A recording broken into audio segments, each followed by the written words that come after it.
Chers abonnés, bonjour.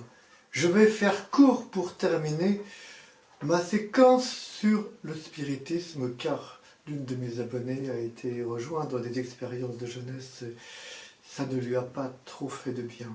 Donc, on va passer plutôt du côté des bonnes nouvelles, toujours à partir du livre du Père Thibaut qui a pratiqué le spiritisme. Eh bien, le Père Thibaut nous dit que de séance en séance de spiritisme, il a fini par avoir la conviction que ces esprits des défunts que nous pensions invoquer ne sont pas du tout touchés. Ce sont des démons qui répondent à leur place. Dans l'Évangile, on voit Jésus qui chasse les démons d'une personne et il les envoie dans un troupeau de cochons. Parce que ce sont des animaux, évidemment, que l'on fuit.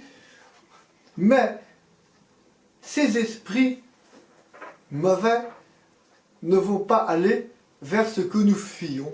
Alors, vers où peuvent-ils aller? Vers ce que nous chérissons quelque part, ce que nous appelons aujourd'hui, dans le langage New Age, des énergies.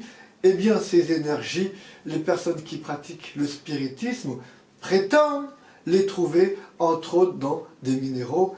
Et le Père Thibaut nous dit qu'il y a urgence de couper les liens qui se créent avec différents objets infestés par des esprits mauvais, que ce soit pour certains des tambours de sorciers ou de chamans, et d'autres des minéraux qui, soi-disant, diffuseraient des énergies.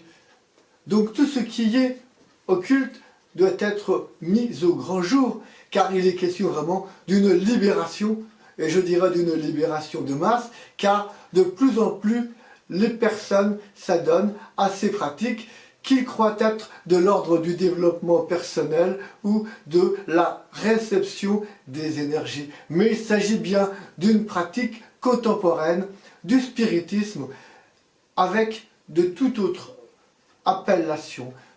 Chers abonnés, je vous laisse méditer sur ce second volet, sur le spiritisme, et je vous renvoie expressément sur YouTube, Arnaud Dimouche, le spiritisme. Le lien est écrit sous cette vidéo.